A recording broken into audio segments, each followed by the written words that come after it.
Hey guys, what's going on? Welcome back to the channel. If you're new, my name is LJ and you're watching NoClutch Garage. Today, I'm making an introduction for a video that I recorded, the one that you're about to watch right now. This video is about the RKB1. If you know, or if you've heard, the RKB1 came out and it was a smaller manifold than the current RK Autowerks B58 Billet Manifold. This manifold worked great, but it had one major issue, and that was that it was retaining too much heat. And in this video, we're going to learn how to fix that, and I'm going to show you exactly how to do that. Now, this video will require you to have a little bit of experience modifying hardware, so I do recommend that if you don't have the confidence to work on this kind of thing, just go ahead and take it to a shop and let them take care of it. It's pretty straightforward though, however, so we'll show you how to fix that and reinstall it on your car, and I will show you at the end of the video some data and some comparisons of the before and after. Anyway, thank you for watching, and I hope you enjoy this video. Like right in the center? No, like on the top side, like. You don't say it's right in the center? Yeah, that's fine, that's fine. Because the little adapter is shallow anyway.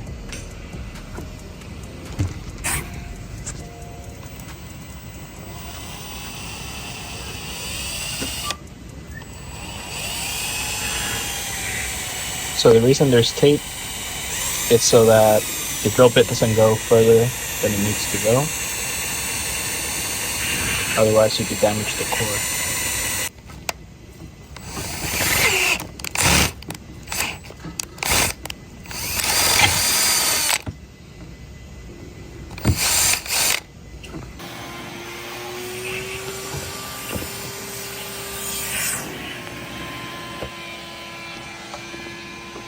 We have a special attachment.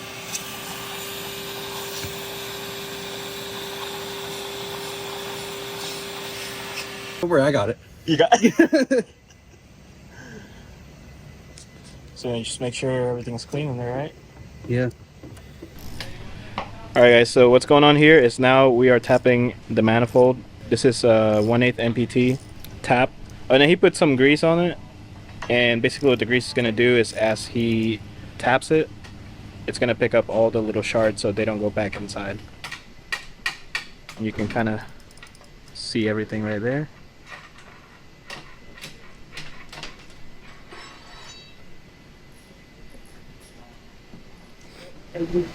So what we're doing now is we're just inserting this line that was provided by RK Autowerks, and essentially this is going to be the return line that is going to go to the reservoir up front.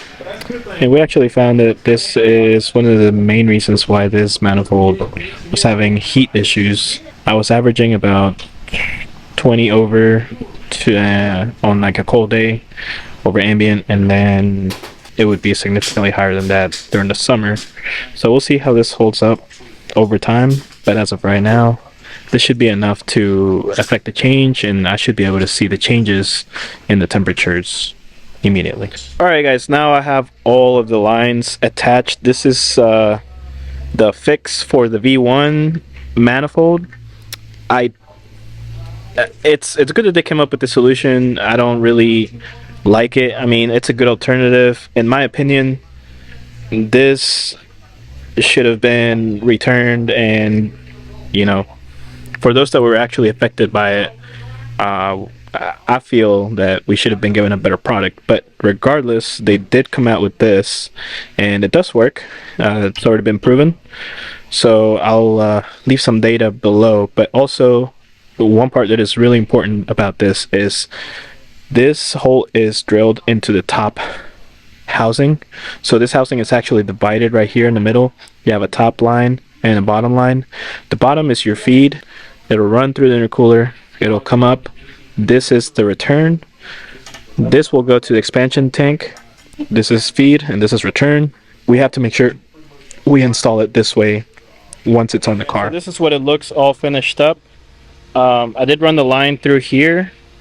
This is the line that's going to go through here, and then obviously make sure you bleed everything. If you are curious about bleeding procedure, I've covered that on another video, and you can find that in the ribbon up above. And that's pretty much it. After that, you just make sure you button everything up the way it's supposed to go, and you're done. Alright guys, so I'm going to give you guys an update once I have driven the car for a while and I've been you know, monitoring the IATs or whatever. The IATs should drop and the intercooler should run cooler now. Right now the vacuum is working, so it's pulling out all the bubbles out of the system. There's James Forte back there.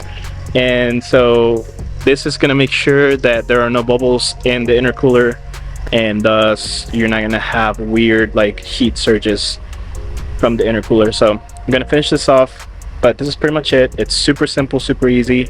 I had Matt do it because I'm not comfortable doing that, especially on a manifold that's $3,000. So I didn't want to take that risk. I had the professional do it. I know how to do basically that, you know, drill and tap, but I just didn't feel comfortable doing it. So shout out to Matt, shout out to EuroMpire for helping out with this. As always, go ahead and like, go ahead and subscribe, and share this video if you see that anybody needs this. This is for the B1 RK Autowerks Manifold for B58. The B2s are already fixed and they don't even have this issue. So this is just for those of you that got the B1 that need to fix this issue. So anyway, talk to you guys later. Peace.